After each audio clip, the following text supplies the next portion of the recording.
মুখ্যমন্ত্রী মমতা বন্দ্যোপাধ্যায়ের নির্দেশে গোটা রাজ্য জুড়ে চলছে সরকারি জমি দখল মুক্ত করার কাজ। বিভিন্ন পৌরসভার তরফ থেকে উচ্ছেদ অভিযান চালানো হচ্ছে, কিন্তু ব্যারাকপুর শিল্পাঞ্চলের অন্তর্গত ভাটপাড়া পৌর এলাকায় রাতের অন্ধকারে চলল সরকারি জমি দখল মুক্ত করার কাজ।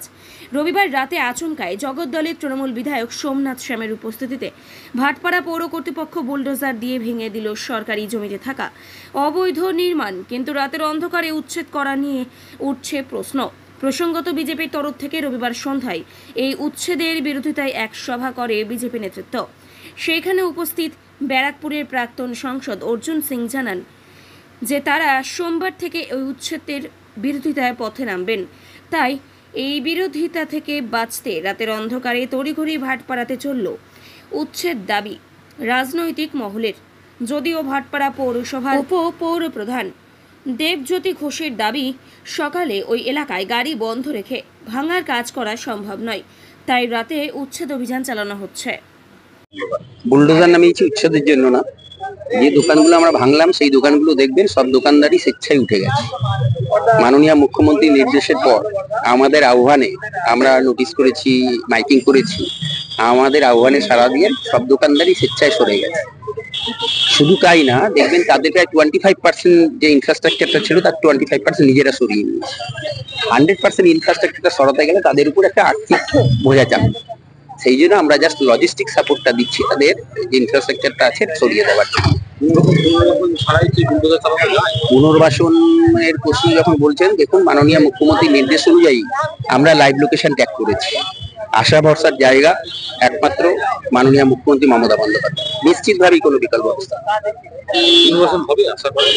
কিন্তু সরকারের নির্দেশ। আমি বললাম না, লাইভ লোকেশন যখন ট্যাগ করেছি, লাইভ লোকেশন ট্যাগ তো আর এমনি এমনি করিনি, নিশ্চিতভাবেই কিছু একটা হবে। না, দিনের বেলায় করা যেত না। যে ভাঙচুর হয়েছে, মনে করুন যে আমরা ইনফ্রাস্ট্রাকচার যে ওয়াল গুলো ভাঙলাম, এখানে আপনি দাঁড়িয়ে থাকতে পারতেন? দিনের বেলা হলে গাড়ি ঘোড়া চলতো, জেসিবি দাঁড়িয়ে থাকতে পারতো? রাত ছাড়া তো উপায় নেই। রাস্তার উপর থাকা পার্টি অফিস গুলো কি ভাঙা হচ্ছে? আজকে 6টা আমাদের তৃণমূলের পার্টি অফিস ভেঙেছে। 6টা তৃণমূলের পার্টি অফিস আজকে ভাঙা হয়েছে।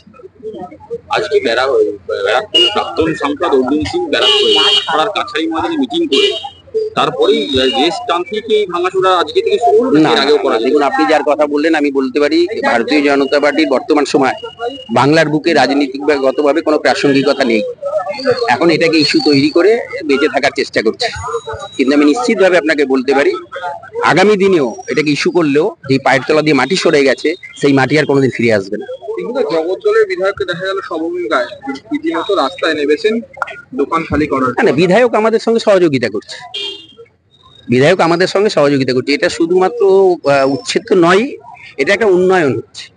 দেখুন, প্রশাসক হিসেবে যে ফুটপাথটা আছে, মানুষের চলাফেরার রাস্তা, হাঁটার রাস্তাটা মানুষকে ফিরিয়ে দেওয়া ফার্স্ট প্রায়োরিটি। এটা যখন আমরা ফিরিয়ে দিচ্ছি, ঠিক একইভাবে যারা উঠেছে তাদেরও যাতে কিছু একটা ব্যবস্থা করা যায়, সেই জন্য আমরা সরকারের নির্দেশ অনুযায়ী আমরা লাইভ লোকেশন ট্যাগও করেছি। নিশ্চিতভাবে কিছুদিন অপেক্ষা করুন, দেখতে পাবেন। কিন্তু রাতের অন্ধকারে কেমন উন্নয়ন, যেখানে ভরসারা এবং ব্যবসায়ীদের রীতিমতো ব্যবসা ছাড়া রাতের অন্ধকারে কেন, আগে আপনি বোঝার চেষ্টা করুন। আমরা এই জেসিবিটা এখানে রাখতে পারতাম, এখান দিয়ে গাড়ি ঘোড়া চল। হ্যাঁ, এখানে গাড়ি ঘোড়া চল, আমি কি করতাম দিনের বেলা? রাত ছাড়া তো উপায় নেই, জেসিবি থাকবে কি করে? এখানে যানজট হতো, তাই না?